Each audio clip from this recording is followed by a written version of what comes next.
Un funcionario, colaborador inestimable en el régimen gubernamental del licenciado Rafael Murillo Vidal, ha sido designado para expresar el pensamiento de las autoridades estatales con motivo de esta conmemoración.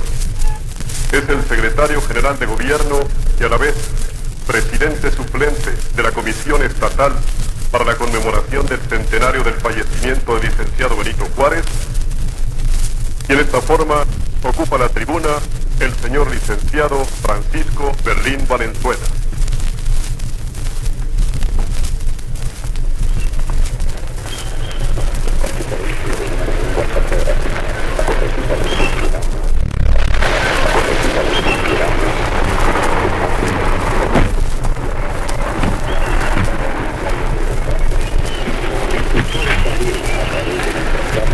Señor licenciado Rafael Murillo Vidal, gobernador constitucional del Estado y presidente de la Comisión Estatal para la conmemoración del centenario del fallecimiento de don Benito Juárez.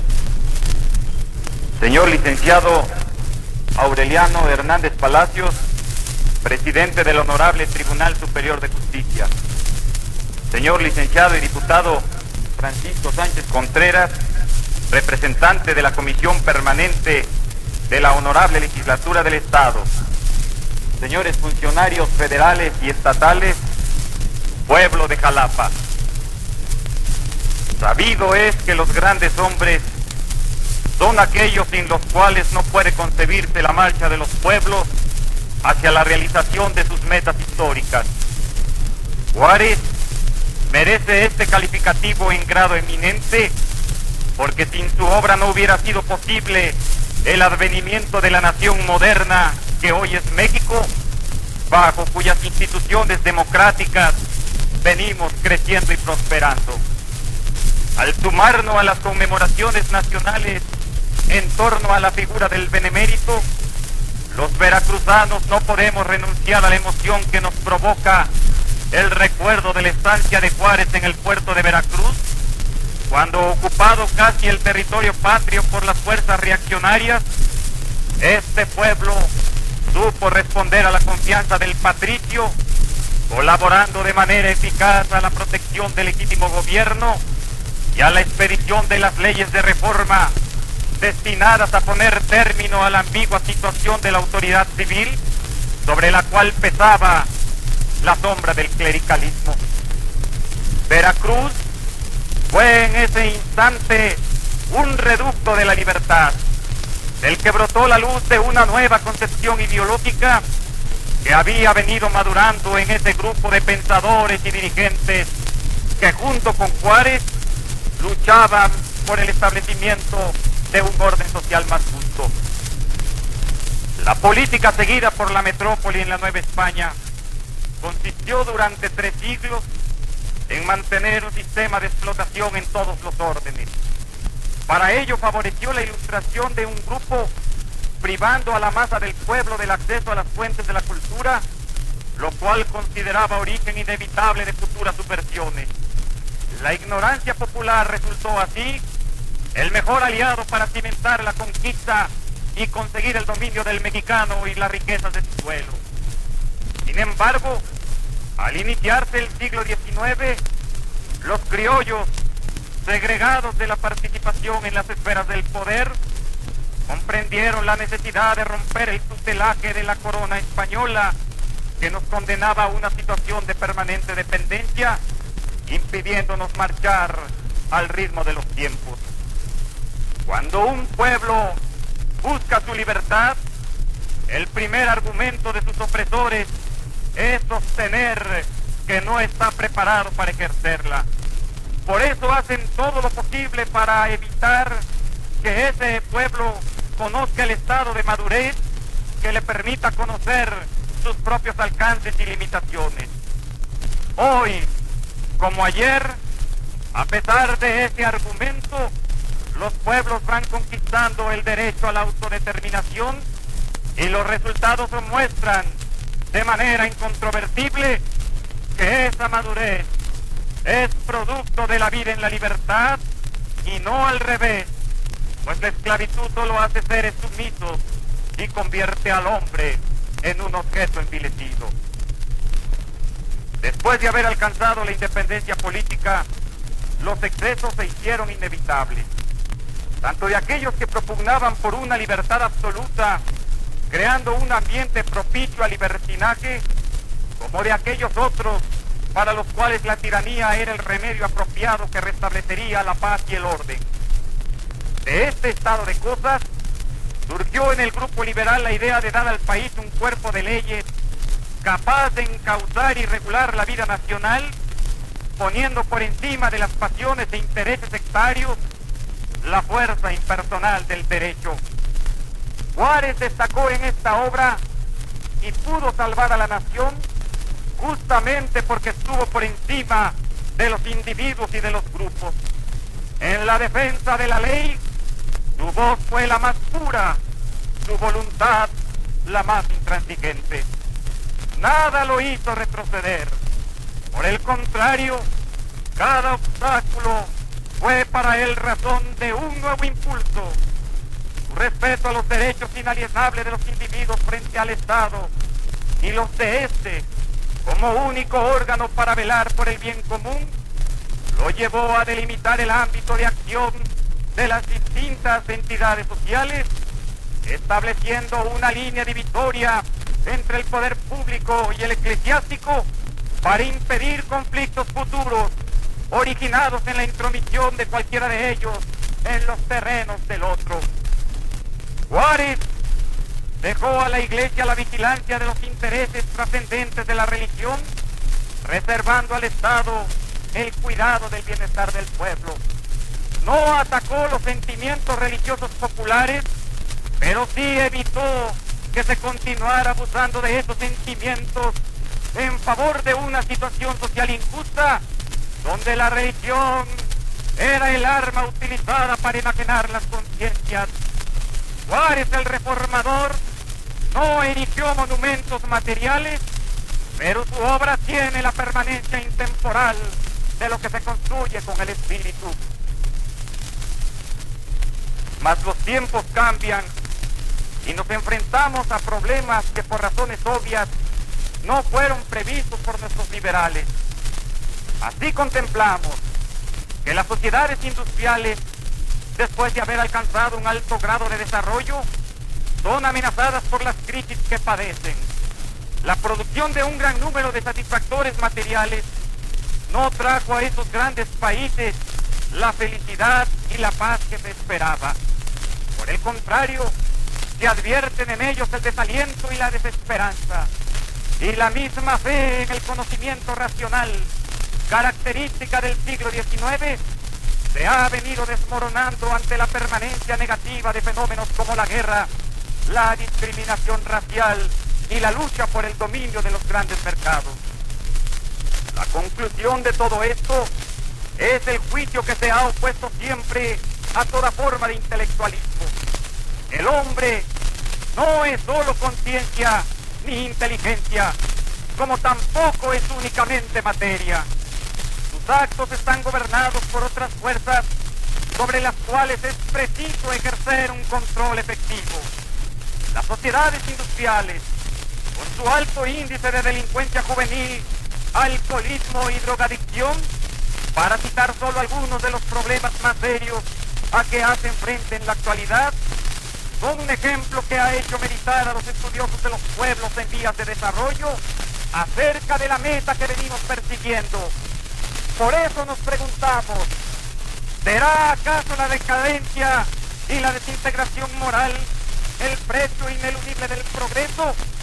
En México no lo creemos así. Por el contrario, sostenemos la tesis de la posibilidad de un desarrollo equilibrado, conservando el ethos humanista de nuestra cultura.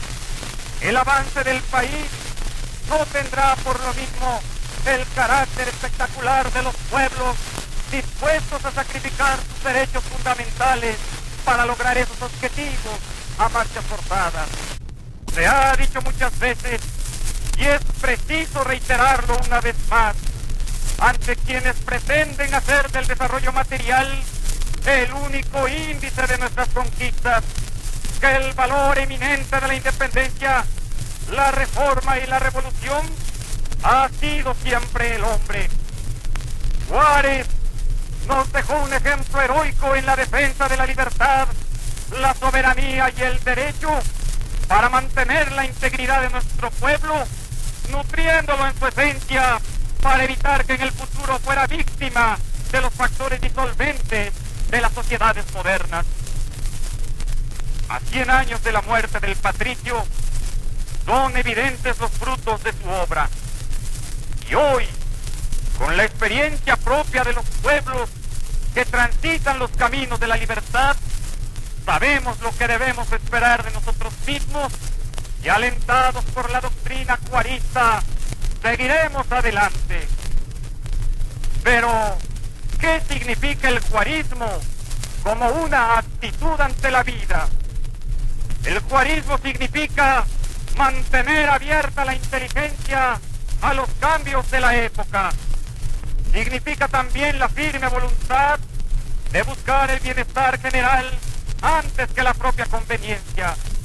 La capacidad de afrontar los problemas sociales con las armas de la justicia, procurando hacer de la patria un lugar decoroso donde los mexicanos puedan realizarse como individuos y como pueblo. El juarismo está en los actos de nuestros gobernantes cuando defienden los principios de la no intervención y la autodeterminación de los pueblos, cuando luchan por erradicar la ignorancia formando maestros y abriendo escuelas, cuando pugnan por un equilibrado desarrollo económico de la sociedad que haga desaparecer los focos de miseria, cuya presencia en el país no es, como quieren algunos, signo de fracaso, sino estímulo para redoblar esfuerzos. Nuestro progreso se hace patente cuando los estadistas, a solicitud de una conciencia social cada vez más elevada y crítica, cumplen con el programa de la revolución, llevando al agro ayuda técnica y recursos financieros mediante una positiva política de integración, procurando liquidar la pobreza y explotación de las zonas indígenas del país, de las cuales Benito Juárez formaba parte, para convertir al indígena en un elemento capaz de aportar su riqueza material e intelectual al progreso de la nación.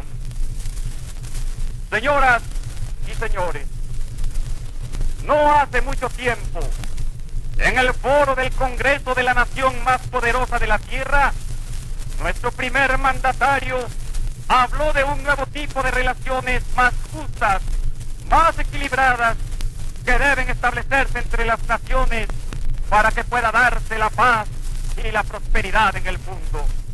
Sus conceptos fueron vertidos y fueron una verdadera admonición a la conciencia democrática de Norteamérica, admonición inspirada no en el resentimiento, sino en el alto índice de la justicia, que es nota distintiva de la política internacional mexicana. Por esa misma fecha, dialogó con diversos sectores sociales de aquel país y en particular sostuvo un intercambio de ideas con los grupos de chicanos que luchan por su integración a las formas de vida de nuestros vecinos. En este caso, tampoco hubo concesiones. Siempre clara, franca y enérgica, la voz del licenciado Echeverría dibujó la imagen de México que al difundirse reafirmó nuestro prestigio de nación pacífica en una hora en que son ostensibles los avances bélicos y los signos de la incomprensión y la violencia. Resulta alentador ver a México convertido en una potencia moral capaz de hacer reflexionar a las grandes naciones sobre el sentido y la orientación de su política respecto a los pueblos débiles, cuando priva todavía el falso criterio en algunos círculos de poder de solucionar los problemas con el uso de la fuerza.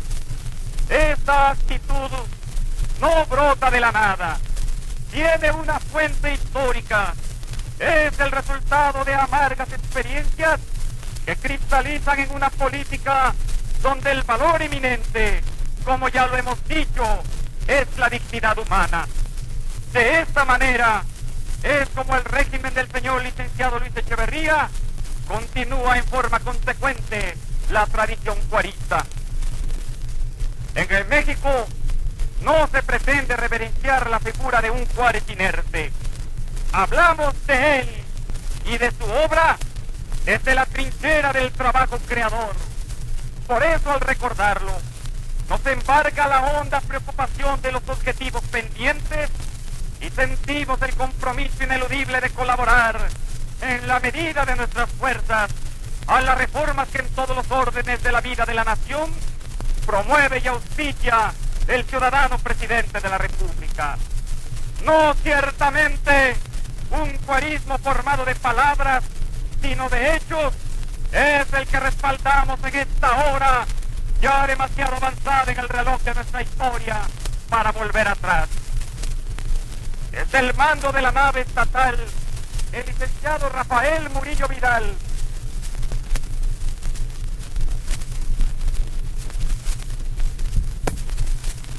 al igual que el presidente Luis Echeverría, desde la Suprema Magistratura de la Nación, humanizan el pensamiento de Juárez con su acción cotidiana, invitándonos a la empresa generosa de encontrar nuevos rumbos para Veracruz y para México.